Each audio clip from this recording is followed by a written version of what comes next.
अस्सलाम वालेकुम दोस्तों।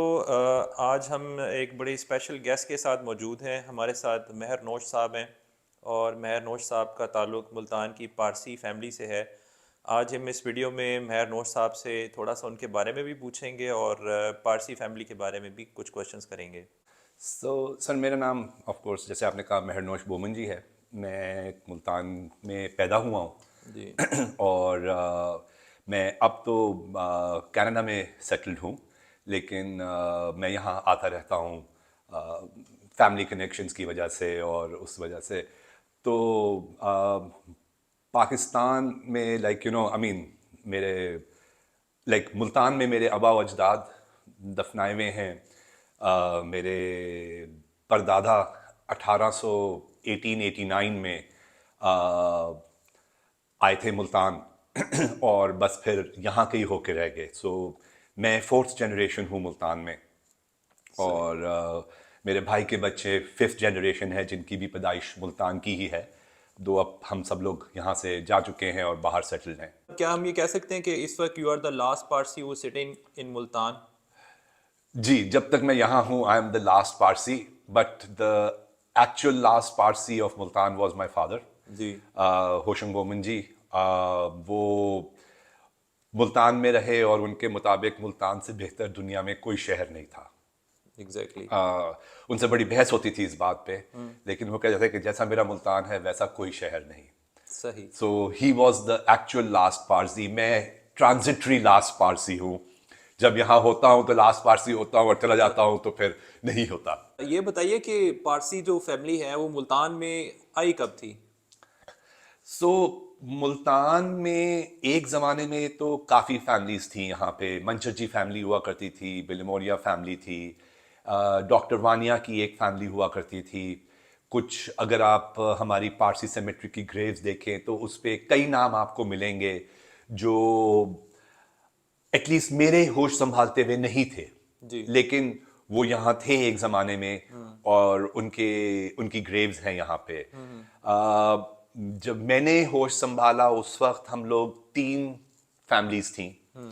और हम लोग गिनती पे 14 लोग हुआ करते थे। आई एम ठीक है। Talking about late 70s early 80s। ठीक है। उसके बाद बच्चे बड़े होते गए उन फैमिलीज के, मूव आउट करते गए। जी। ठीक है। अल्टीमेटली हमारा भी वक्त आया, हम लोगों ने भी एजुकेशन के लिए दूसरी चीज़ों के लिए मूव आउट किया। और अब क्या कहते हैं यहाँ पे एज ए सेट कि कोई नहीं रहा। लेकिन एक ज़माने में आई थिंक मेरा ख्याल है क्लोज टू 100 पारसीज हुआ करते थे मुल्तान में। और पिकनिक्स वगैरह होती थी। जी। बट मैं ये ऑब्वियसली 1930s 40s 50s की बात कर रहा हूँ, जी। जो मैंने अपने फादर से सुना या अपनी बड़ी ममानी से सुना। सही। मेरे फादर सबसे छोटे थे फैमिली में। सही। तो जो मेरे अंकल वगैरह थे वो just after first world war की पैदाइश थे। सही। तो उन्होंने वो 30s का era, pre world second world war, post second world war देखा, जबकि मेरे father more post second world war generation थे। सही। अच्छा, मुल्तान में जो मैंने पढ़ा है एग्जैक्टली तो मुझे याद नहीं, 1850s में या 40s में शायद पारसीज यहाँ पे आए थे। प्रॉबली उस वक्त या मे बी उससे थोड़ा सा आगे पीछे, एग्जैक्ट डेट तो नहीं है, लेकिन मैं जी। आपको इतना बता सकता हूँ कि जो हमें ब्रिटिश गवर्नमेंट ने हमारी सेमेट्री के लिए, कब्रिस्तान के लिए जगह दी थी वो 1858 में दी थी। जी। जी। सो प्रिज्यूम हम कर सकते हैं कि उस वक्त तक एक इतनी पॉपुलेशन यहाँ पे मौजूद थी हम्म। कि हमें ज़रूरत महसूस हुई कि हमारे लिए एक सेपरेट जगह होनी चाहिए। सही। सो और बिकॉज हम लोग मोस्टली बिजनेस वगैरह से रिलेटेड रहे, हम्म। तो आई थिंक क्योंकि मुल्तान बड़ी छावनी थी उस ज़माने में, सो यहाँ पे बिजनेस था, सो लोग आए और सेटल हुए। सही। मुझे इतना पता है कि यहाँ पे जो मंजर जी फैमिली या डिनशा फैमिली थी, जी। I think they were settled here from the 1850s। 1850 से। जी। ठीक है। और आप लोग आए दरिया के रास्ते थे, कासिम बेला की साइड पे सो एक बंदरगाह हुआ करती थी। जी, सो आई थिंक उसको जब बंदरगाह को मन्ना भगत कहते थे। मन्ना भगत। जी। मेरे ग्रेट ग्रैंडफादर पहले आई थिंक कहीं कोटरी वगैरह के रोड़ी वगैरह पे, कोटरी से आते थे। कोटरी से, वहाँ से चिनाब के लिए उन्होंने वो लिया और फिर चिनाब पे मन्ना भगत पे उतर के आगे क्या कहते बाय हैं शिप। हाँ, मन्ना भगत पे बाय शिप आए, और फिर वहां से वो मेरा ख्याल है बैलगाड़ियों में सामान रख के फैमिली को बिठा के और कैंट के एरिया में आए, और लाइक यहाँ पे जहाँ बोमनजी चौक है वहां पे उसके पास ही एक पीछे एक जगह थी, वहां पे उन्होंने पहला मकान लिया था। ठीक है। अच्छा, एक आपने हमें दिखाया एक हाथी दांत थे, वो क्या थी, या जो आप साथ लेके आए थे आपके एंसेस्टर्स, और आए कहाँ थे एंसेस्टर्स आपके? सो मेरे ग्रेट ग्रैंडफादर, हमें एग्जैक्टली नहीं पता कि वो कहाँ से आए थे, लेकिन हमें इतना पता है कि वो अफ्रीका में थे उस वक्त, वहां से आए थे। जी। और वो हाथी दांत नहीं थे एक्चुअली, मैंने पता करवाया, वो they were actually walrus teeth. अच्छा। तो like some form of water animal, उसके दांत थे वो। अच्छा। और वो प्रॉबली उस जमाने में शायद हंटिंग वगैरह गए होंगे, तो मारी होगी, तो उन्होंने, उनको शौक था, तो उन्होंने प्रॉबली उसको फ्रेम करवाया, उसको पूरा उसमें लाइक सेट वगैरह करवा के उसको लेके आए थे। तो तो उसकी कोई रिलीजियस सिग्निफिकेंस थी या नहीं, जस्ट शौक था शौक प्रॉबली। है? अच्छा, पाकिस्तान में मुल्तान के अलावा और कहाँ कहाँ पारसीज हैं? कराची का तो सबको पता है, इसके अलावा और कहाँ पे पारसीज हैं? इस वक्त पिंडी में है, जी। बट हैंडफुल, उंगलियों पे आप काउंट कर सकते हैं। ठीक है। लाहौर में मेरा ख्याल है 13-14 पारसीज हैं। सही। किसी जमाने में पेशावर में भी हुआ करते थे, बट अब नहीं है। सखर में हुआ करते थे, वहां अब नहीं है। सही। तो इस वक्त मेरा ख्याल है अगर मुल्तान को आप काउंट ना करें, तो लाहौर, इस्लाम, रावलपिंडी और कराची, ठीक। 3 जगह हैं जहां पे पारसीज हैं। ठीक। अच्छा, ये बताइए कि पारसीज की इस वक्त मेजर पॉपुलेशन जो है वो कौन से कंट्री में है? सो अभी तक जो मेजॉरिटी ऑफ द पॉपुलेशन है वो इंडिया में है। ठीक है। देर आर डिफरेंट काउंट्स के भाई, पारसीज 1.25 लाख पारसीज हैं दुनिया में, 1.5 लाख है, 2 लाख है। जी। किसी को, एटलीस्ट मुझे, लेट्स, किसी को तो नहीं कहना चाहिए, मुझे एग्जैक्टली नहीं पता कि कितने हैं, लेकिन majority of the population still is in India, ठीक। Mostly in Gujarat and Mumbai. ठीक है। अच्छा, कहा यह जाता है कि ये जो पारसी मज़हब है ये दुनिया के कदीम तरीन मज़ाहब में से एक है, क्या ये बात सही है? बिल्कुल, एक तरह से, अब एक तरह से तो नहीं है, सही है, जी। क्योंकि as per what I have read और what I have spoken to people who know the religion, हमारा religion was the first religion कदीम रिलीजन्स में जिसने एक गॉड का कंसेप्ट दिया है। सही। So first monotheistic religion. सही। और बट इतना पुराना रिलीजन है कि इंफॉर्मेशन और जो टेक्स्ट वगैरह है वो कई दफ़ा, जैसे अलेक्जेंडर द ग्रेट, जिसे लोग ग्रेट तो कहते हैं, लेकिन हमारे लिए वो ग्रेट नहीं था, क्योंकि जब उसने ईरान फतह किया, उसने लाइब्रेरीज और इंफॉर्मेशन इतनी जलाई, या इतनी चीज़ें दरियाओं में फेंक दी कि पानी कहते हैं स्याह हो गया। जी। तो उसकी वजह से क्या कहते हैं, बहुत सारी चीज़ें लूज हो गई। लैंग्वेज जिसमें हमारी नमाज की किताब है वस्ता, वो इतनी पुरानी है कि अगर आप थोड़े से 100 साल आगे पीछे चले जाएं तो लफ्ज़ों का मतलब बदल जाता है। जी। सो एग्जैक्टली पिन पॉइंट करना कि जी 4500 बीसी है कि 3500 बीसी है कि 1500 बीसी है, बहुत मुश्किल है। अच्छा। डिफरेंट लोगों के डिफरेंट ओपिनियंस है, डिफरेंट स्कॉलर्स के, ठीक। लेकिन काफ़ी कदीम रिलीजन है। सही। अच्छा, एक हमने आपकी जो मुल्तान में पारसी सिमेट्री है 1858 से जी। बनी हुई है यहाँ पर, उस पर हमने कुछ साल पहले एक वीडियो बनाई थी, तो उसमें बहुत से लोगों ने क्वेश्चंस किए थे कि पारसीज जो है वो यूजुअली अपने जो डेड बॉडीज़ होती हैं उनको बरे नहीं करते, दफनाते नहीं हैं, और टावर ऑफ साइलेंस में रख दिया जाता है। तो उनमें से कुछ ने ये सवाल किया था कि क्या मुल्तान में कोई टावर ऑफ साइलेंस था, या फिर क्या इसका क्या तरीकाकार होता है? देखिए, इस सवाल को, लाइक, मेरा जो एक पॉइंट ऑफ व्यू मैं आपको इस जी। पे दे सकता हूँ। जी। जी। अगर आप हमारे रिलीजन का ओरिजिन देखें तो ईरान में है, टुवर्ड्स पहाड़ी इलाका। जी। ठीक है, उस वक्त अगर आप ले लें 2500 साल पहले, या 33,000 ईयर्स बीसी, जी। 4-5 हज़ार साल पहले की अगर आप बात कर लें आज से, जी। जी। तो टूल्स हमारे पास कोई इतने एडवांस नहीं थे, पथरीला इलाका था। जी। ठीक है, लोग अभी तक शहरों में थे, लेकिन छोटी आबादियां होती थी, आपके पास जगह बहुत होती थी, आप दफना नहीं सकते, तो आप क्या करते? हम्म। आप जिस्म को घर के पास तो रख नहीं सकते, ऑब्वियसली जिस्म गलता है, जी तो जाके दूर छोड़ आया करते थे, जी जहाँ जो परिंदे थे लाइक या जैसे वल्चर्स होते हैं दूसरे होते थे, वो खा पी लेते थे, बॉडीज खत्म हो जाता था। जी जब हम लोग यहाँ आए हमने उसको कंटिन्यू किया। So there is a tower of silence in Karachi, there is a tower of silence in Bombay, Mumbai, ठीक ठीक है। लेकिन यहाँ पे नहीं था। और ना कभी आई डोंट थिंक किसी का कभी ख्याल किया।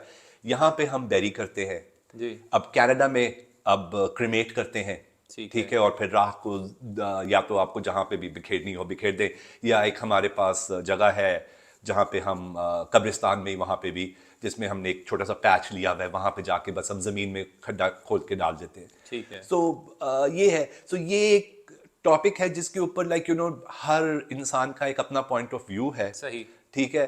अगर देखा जाए तो हमारे रिलीजन में, क्योंकि हमारे पे लाइक यू नो कहा जाता है पारसी दाई नेम चैरिटी, जी तो हम लोग एक तरह से इस तरह से भी देखते हैं कि जी कि हमारा जो जिस्म है, ठीक है, अगर वो किसी की खुराक है तो फिर उसे मिलनी चाहिए। अगर गिद्ध खाते हैं तो उन्हें भी तो आखिर खुराक मिलनी चाहिए ना। जी तो हम अपना जिस्म अल्टीमेटली सैक्रिफाइस होती है कि हम उन्हें डोनेट कर जाते हैं, सही। ठीक है। ये एक हमारी लास्ट एक्ट ऑफ चैरिटी होता है, सही। ठीक है। जमीन में डिकम्पोज होता है, कीड़े मकोड़े खाते हैं, तो वो भी एक वही चीज है। सही। सो लाइक बेसिकली चीज है कि बॉडी को डिस्पोज करें इस तरह से कि भाई वो लाइक यू नो प्रॉब्लम ना क्रिएट करे, बू ना आए, डिजीज ना फैले। जी सो ये था। अब हिस्टोरिकली देखें एज आई सेड कि यू नो जब इतना पहले था लाइक यू नो जमीन खोदना, अगर आप फर्टाइल प्लेन्स पे रहते तो हो सकता है डिफरेंट होता। अगर आप पथरीली जगह पे हैं तो आप क्या करोगे बॉडी को। जी सो मेरा पॉइंट ऑफ व्यू ये है। टावर ऑफ साइलेंस बहरहाल इस वक्त दो ही जगहों पे है, कराची में और बॉम्बे में। सही। कराची में कहाँ पर इसकी लोकेशन है? कराची में अब तो डिफेंस फेज 1 में जो हमारी एक कॉलोनी है, पारसी कॉलोनी। पारसी कॉलोनी, वहां पे है। ये बताएं कि मुल्तान में पारसीज जो हैं वो मोस्टली कहाँ पर रह रहे थे, रिहाइश पजीर थे आपके वालिद साहब, या किस एरिया में ज़्यादा ये इनकी रिहाइश थी? मोस्टली आई थिंक कैंट में थे, जी एटलीस्ट जो मैंने होश संभाला है उसमें ज्यादातर कैंट में ही थे। ठीक है। हम लोग बोमंजी चौक पे रहा करते थे, कैंट जी के अंदर नुसरत रोड पे। जी जो बिलमोरिया फैमिली थी वो सीएमएच के साथ रहा करते थे, ठीक। जूनियर स्कूल हुआ करता था उनका। जी और एक मंचर जी या डिंशा फैमिली थी, जी उनके डिंशा साहब प्रोफेसर भी रहे, उन्होंने जी सारी जिंदगी फ्री ऑफ कॉस्ट पढ़ाया। जी वो रेलवे स्टेशन के पास रहा करते थे। जी। हमने एक वीडियो जो लास्ट बनाई थी उसमें अक्सर लोगों ने, पुराने लोगों ने कमेंट किया था कि एक स्कूल भी था जो कि एक मैडम डिंशा शायद चलाती थी, या नहीं, मैडम बिलमोरिया चलाती थी। मैडम बिलमोरिया चलाती थी जूनियर स्कूल। जी जी, वो स्कूल मेरा ख्याल है खान प्लाजा जहाँ पर मौजूद है यहाँ पर था। जी, जहाँ बिल्कुल सीएमएच के सामने। अच्छा अच्छा, अब वो ख़त्म हो चुका है। अब खत्म हो चुका है। तो मैडम साहिबा वफात पा गई हैं। काफी अरसा हो गया। उनकी भी कब्र, उनकी और उनके मियाँ की भी कब्र पारसी सेमेट्री में है पारसी अब। सिमेट्री में है। सही। आपके वालिद साहब जो थे होशन बोमन जी, उनको मुल्तान से काफ़ी प्यार था, वो आखिरी दम उन्हें तक मुल्तान में ही रहे। उन्हें मुल्तान से इश्क था, लाइक जुनूनियत की हद तक मेरा ख्याल है उन्हें मुल्तान से इश्क था। तो उन्होंने एक कैंसर सोसाइटी की बुनियाद भी रखी थी मुल्तान में। जी बिल्कुल रखी थी।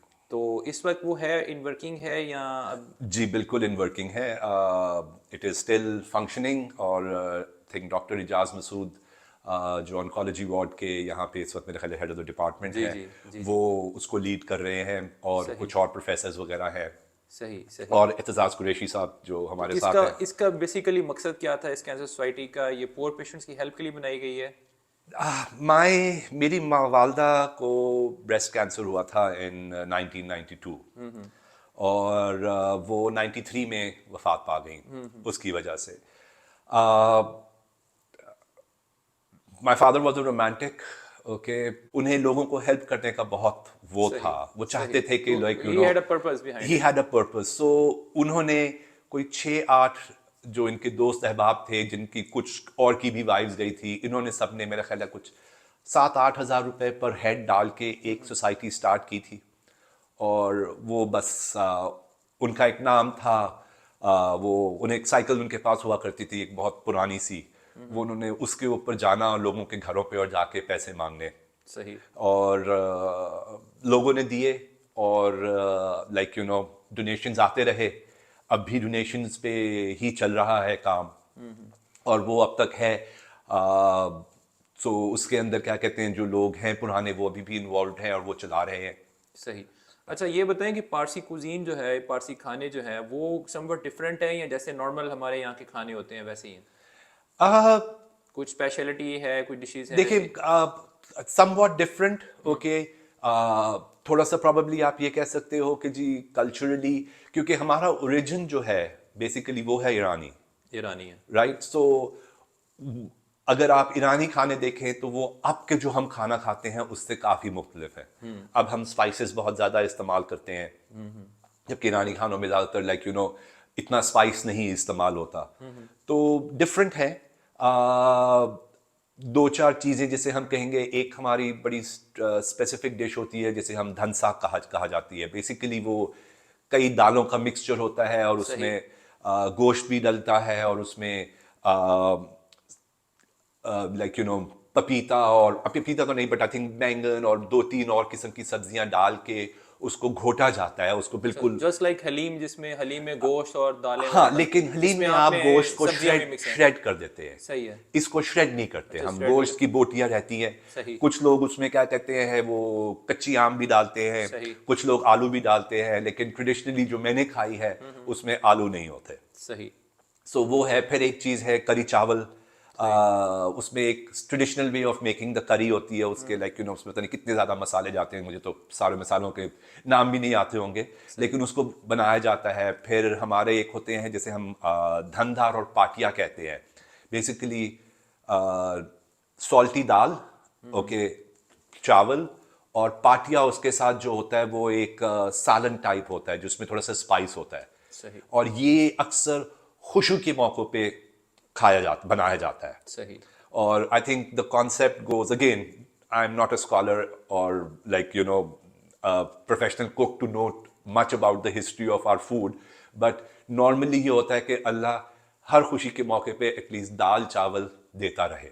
सही। ठीक है। ठीक है ना। सो वो खाया जाता है। पारसीज को दाल चावल, ये जो जैसे मौरी दाल और चावल कहते हैं, ये अक्सर हर खुशी के मौके पे इवन बर्थडेज पे बनाया जाता है। सही। अच्छा एक चीज़ जैसे लोगों में कॉन्सेप्ट ये है कि जो पारसी हजरात हैं वो आग की पूजा करते हैं, लेकिन आपने बताया कि पारसी जो है वन गॉड में बिलीव करते हैं, तो इसके बारे में थोड़ा सा लोगों का बताएंगे कॉन्सेप्ट क्लियर करने के लिए? सर देखिए, again you have to look at history to understand these things. एक ज़माने में सो हमारे वहाँ आई थिंक जब बिल्कुल अंधेरा हो, गुप अंधेरा, तो नमाज पढ़ने की या किसी किस्म की भी वर्शिप की इजाज़त नहीं है। सही। तो दिन के वक्त तो सूरज होता है, जी। तो आप सूरज की तरफ देख के नमाज पढ़ सकते हो कि भी हाँ लाइट है। जी। बट रात को क्या करते? सही। तो सो लोगों को वो एक आदत, सो फिर एक sort of becomes, it became a tradition. Tradition बन गया। आग आपको खाना पकाने में देती थी, हेल्प्स आउट। हेल्प करती थी। आप ठंडी जगहों पे रहते थे, ईरान वगैरह में काफ़ी ठंड हो जाती है, जी। जहाँ पे हम लोग थे नॉर्दर्न ईरान की तरफ, तो वहाँ पे आपको हीट प्रोवाइड करती थी, जानवरों से बचाती थी। सही। It was a place to get together. तो उसकी वजह से वो एक चीज़ है, पार्ट ऑफ कल्चर कह लें आप सही। उसके अंदर। बट जहाँ तक मैंने पढ़ा है और जहाँ तक लाइक यू नो दूसरा है, अब लोग बहुत कहते हैं ठीक है आप हर किसी से लड़ नहीं सकते, जी। ठीक है, लेकिन हम लोग एक खुदा में मानते हैं, सही। ठीक है, और उसी की वर्शिप करते हैं। सही। मैसेज आप देखना देना चाहेंगे सुनने वालों के लिए सर करना मैं सिर्फ चाहिए? एक ही चीज़ कहूँगा जो हमारे रिलीजन का सबसे बेसिक टेनेट है, जी। एंड दैट इज हुमता हुक्ता हवरिश्ता, ठीक। Good thoughts, good words and good deeds. सही। ये करें, ठीक है। अच्छा बोलें, अच्छा सोचें, अच्छा करें, तो आई थिंक जिंदगी अच्छी गुजर जाएगी। सही। और यही मेरा सबके लिए एडवाइस होगा। और इंसान हूँ, खता का पुतला हूँ, लेकिन कोशिश करता हूँ कि जितना कर सकूँ ये करूँ। सही। बट एज ए सेड, इंसान हूँ, खता का सही। पुतला, इंसान खता का पुतला है। सही। चलें जी, बहुत बहुत शुक्रिया मेहनौश साहब। थैंक यू जी, thank you thank very you very much. Much.